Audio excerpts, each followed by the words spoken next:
Merci à l'association AMCAR pour cette invitation et cette façon très originale de faire un webinaire. Donc, je suis très honoré de participer à côté de mes amis par un cas clinique.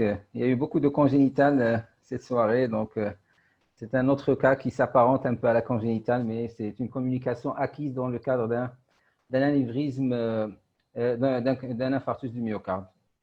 Donc, c'est une patiente de 66 ans, hypertendue, diabétique, ménopausée depuis 15 ans. Alors, elle fait une douleur thoracique inaugurale, infarctoïde, qui dure à peu près 3 heures et puis elle laisse place à un fond douloureux. Et puis après, la patiente donc n'a pas consulté. 3 jours plus tard, elle développe une dyspnée d'emblée sévère, classe 3, et puis une orthopnée. Et donc, elle est admise à peu près à J5 du début des symptômes. Alors, à son admission, c'est une patiente orthopnéique qui garde un fond douloureux. Sa tension est relativement stable, 105/60. Elle est un peu rapide. Elle sature à 87. Et à l'auscultation, on a un souffle holosystolique intense, 4/6 en rayon de roue. Et la patiente était équilibre 2. Elle avait quelques râles crépitants aux bases. Alors, sur l'électrocardiogramme bloc droit, et surtout la persistance au 5e jour de cet infarctus du sus-décalage du segment ST, essentiellement septo-apical. Alors, la radiographie qui confirme que la patiente était en insuffisance ventriculaire gauche, donc une cardiomégalie modérée de l'os interstitiel. Donc, la patiente, sur le plan biologique, avait une insuffisance rénale modérée et surtout des valeurs de troponine très élevées et un syndrome inflammatoire. Alors, sur l'échographie, donc, on a donc sur le VG donc, qui fonctionne parfaitement bien dans les 2/3 basal et médian, mais au niveau apical, on voit très bien cette séquelle de nécrose essentiellement apicale et vraiment anévrismale. Et on voit ici une solution de continuité de la paroi entéroseptale avec un shunt qui est gauche-droite.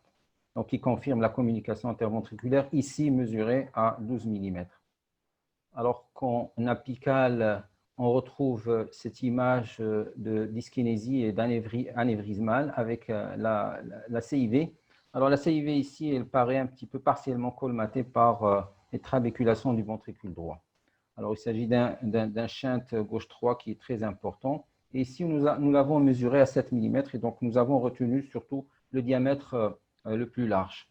C'est une CIV qui chante un peu bizarrement, donc surtout gauche-droite, mais en diastole et en systole, contrairement au CIV de l'enfant. Donc probablement par les pressions de remplissage très élevées au niveau du ventricule gauche. Alors on calcule les pressions pulmonaires à partir de la CIV et à partir de l'IT qui fait à peu près 50 à 55 mm et un rapport de shunt qui est à 2,3, qui confirme l'importance du shunt. Donc, on conclut que c'est une CIV associée à un anévrisme apical avec une fraction d'éjection, donc une dysfonction ventriculaire gauche modérée à 40%, une pression pulmonaire à 50%, des pressions de remplissage élevées et un strain longitudinal qui est à moins 5%. Alors, sur la coronarographie, donc, on a une image d'arrêt sur l'interventriculaire moyenne succédant à une subocclusion de cette IVA. Donc, aussi, sur cette incidence, on a une lésion de la première margine. Sur la droite, il n'y avait pas de lésion significative. Donc, c'était une atteinte bitronculaire. Donc, la décision au staff, c'était de traiter chirurgicalement cette complication mécanique de l'infarctus à froid, après cicatrisation. Et donc, l'intervention s'est faite 3 semaines plus tard, avec mise en place d'un patch et cure de l'anévrisme et un pontage de la première marginale. Il n'y avait rien à faire selon le chirurgien qui a opéré la patiente sur cet interventriculaire antérieur. Donc, après les suites, une instabilité hémodynamique avec un peu d'insuffisance cardiaque transitoire. La patiente a passé quelques jours en réanimation sous ballon de contribution intra-aortique et puis l'évolution est favorable et retour au service à J6 et nous l'avons contrôlé ce matin.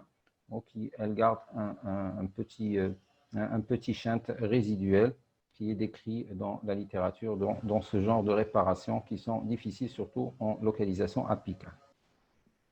Alors, quelques commentaires pour terminer. c'est une complication qui est maintenant rare, mais on peut la voir chez les patients qui arrivent tardivement, surtout dans cet épisode, donc dans cette période de pandémie. Elle est grave parce que la mortalité est très importante.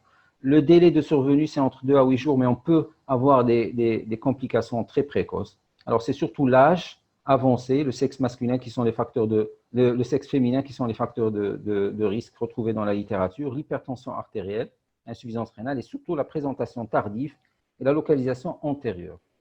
Alors, il s'agit essentiellement d'un infarctus transmural qui se complique d'hématome et cet hématome va disséquer la paroi et entraîner une rupture secondaire. Et le shunt gauche-droit dans ces formes de communication est très mal toléré parce que le ventricule gauche qui va supporter donc cette élévation de précharge donc, est déjà en dysfonction par la nécrose myocardique. Alors, la localisation peut être antérieure quand c'est l'IVA qui est responsable de l'infarctus ou postérieure et les postérieures sont de plus mauvais pronostic que les antérieures. Alors, elles peuvent être linéaires ou irrégulières et la clinique, elle est variable en fonction de la largeur de la CIV, de la communication, mais aussi de la dysfonction ventriculaire gauche. Et on peut aller d'une simple insuffisance cardiaque, comme chez notre patiente, à une stabilité hémodynamique variable jusqu'au choc cardiogénique. Alors, l'IRM, dernièrement, quand il est possible, parce que les patients ne sont pas tous hémodynamiquement stables pour leur réaliser cet examen, mais il est intéressant dans la mesure où il précise mieux les dimensions du défect, mais surtout la qualité des tissus avoisinant le défect, et donc c'est ce qui va permettre d'envisager, donc le chirurgien va envisager une réparation tout en sachant donc les tissus qui avoisinent le défect, notamment la viabilité pour associer des revascularisations. Alors la fermeture qui est préconisée est une fermeture par patch, quoique de temps en temps on peut faire des fermetures directes, et surtout la fermeture de la ventriculotomie par des bandes de téflon qui permet aussi de traiter l'anévrisme. Dernièrement, a été développé aussi des fermetures percutanées, mais on ne peut les proposer que pour des CIV qui sont peu larges, donc moins de 15 mm, et surtout avec des berges suffisantes. Et donc, ce n'est pas des CIV trop apicales comme l'exemple qu'on vous montre ce soir, ou trop postérieurs. Alors, une dernière plaque, quand les réparer, c'est ça le problème. Quand vous avez un patient instable hémodynamiquement, il y a ceux qui préconisent la chirurgie immédiate avec une forte mortalité. Il y a ceux qui préconisent de recourir à une assistance mécanique et essayer de retarder la chirurgie au moins de 7 jours. Et il y a ceux qui préconisent la fermeture percutanée. Pour les CIV larges, quand ils sont hémodynamiquement stables, elles peuvent évoluer vers une instabilité et donc il faut instaurer une assistance et les préparer en 7 jours. Et pour les cas comme le nôtre, on peut attendre la chirurgie et plus on attend, et plus c'est mieux, on répare sur des tissus qui sont cicatrisés. Et voilà, je vous remercie pour votre attention. Merci Atef, très belle présentation. Le partage. Les CIV post-infarctus font partie des complications mécaniques comme la rupture de la paroi latérale du VG ou les IM ischémiques par rupture de pilier. Je ne sais pas si les orateurs ont des questions. Et on va s'intéresser aux questions qui ont été posées par l'ensemble des gens participants. Oui. Est-ce que je peux intervenir? Oui, bien sûr. Alors, très belle présentation, Sylvias. Donc, Merci. alors j'ai une petite remarque. Donc, on a une petite expérience également en matière de CIV post-infarctus. Et dans les formes stables réellement qui se stabilisent et sans traitement, donc ils peuvent passer à la chronicité. On peut les considérer comme des CIV restrictifs tout simplement. Et donc, le pronostic est assez bon, même dans les séries qui ont été publiées. Dans les CIV qui sont instables, soit instables en aigu, soit qui ont une instabilité donc difficilement contrôlable dans les mois qui suivent, il y a actuellement des techniques qui ont été validées, c'est ce qu'on appelle les techniques hybrides avec mise en place de prothèses perventriculaires, c'est-à-dire on ouvre le sternum et on fait un cathé perventriculaire, on performe, particulièrement donc les formes apicales, parce qu'ils sont extrêmement difficiles pour le chirurgien et ils sont extrêmement difficiles pour le cathétérisme simple. Donc ça, c'est vraiment les meilleures indications pour les méthodes hybrides. Et surtout que le pronostic, en fait, parce qu'une fois on opère ce type de CIV dans les jours après la fractus, la mortalité est extrêmement élevée. Donc c'est vraiment et c'est des techniques qui me permettent d'améliorer le pronostic. Voilà, donc. Tout à fait d'accord. Excusez-moi, est-ce que vous m'écoutez? Oui, oui, on t'entend bien. Parfait, très bien. On est content que tu sois là. On est content que tu sois revenu. Voilà, C'est Abdel Nasser. Donc, tout à fait d'accord avec toi, c'est Abdel Nasser, concernant la première partie de ta question. C'est vrai, je l'ai abordé dans l'algorithme que j'ai présenté à la fin. Il y a des CIV qui sont parfaitement stables et qui sont restrictifs.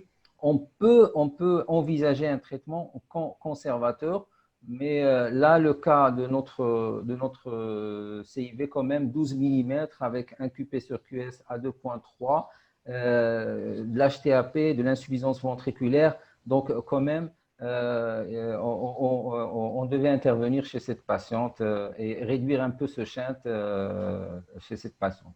Concernant les CIV apicales, c'est vrai qu'elles sont difficiles aussi bien pour le cathé que pour le chirurgien. Pour le cathé, c'est vraiment très difficile. Pour le chirurgien, quand il y a la possibilité, et là, quand il y a une association avec un anévrisme, quand il y a aussi cette nécessité d'intervenir sur l'anévrisme, généralement, ils font les deux. Donc, et Cisoel, certainement, peut nous expliquer. Je vais vous donner ma position. Voilà. Déjà, ces CIV post-infarctus sont souvent chez des patients qu'on dit des mono ou dits bitronculaires avec faible réseau de collatéralité. C'est souvent des gens qui n'ont pas eu le temps de développer une collatéralité et qui vont occlure une artère, et beaucoup d'entre eux font cet hématome de paroi et la rupture par une CIV. Ensuite, le statut hémodynamique va positionner la chirurgie urgente ou semi-urgente, surtout quand ils sont soit en surcharge de volume dans le VG, donc ils sont stables, mais quand ils sont en surcharge de volume VD et pression et volume dans le VG et pression et volume dans le VD, c'est vrai que la chirurgie devient plus urgente. Alors nous, les chirurgiens, on n'aime pas les opérer tôt. Pourquoi? Parce que les tissus sont extrêmement fragiles. Il faut aller mettre des patchs dans des tissus extrêmement friables, comme du beurre ramolli. Et c'est une chirurgie qui a souvent qui n'est pas parfaite, qui n'est pas jolie, qui n'est pas…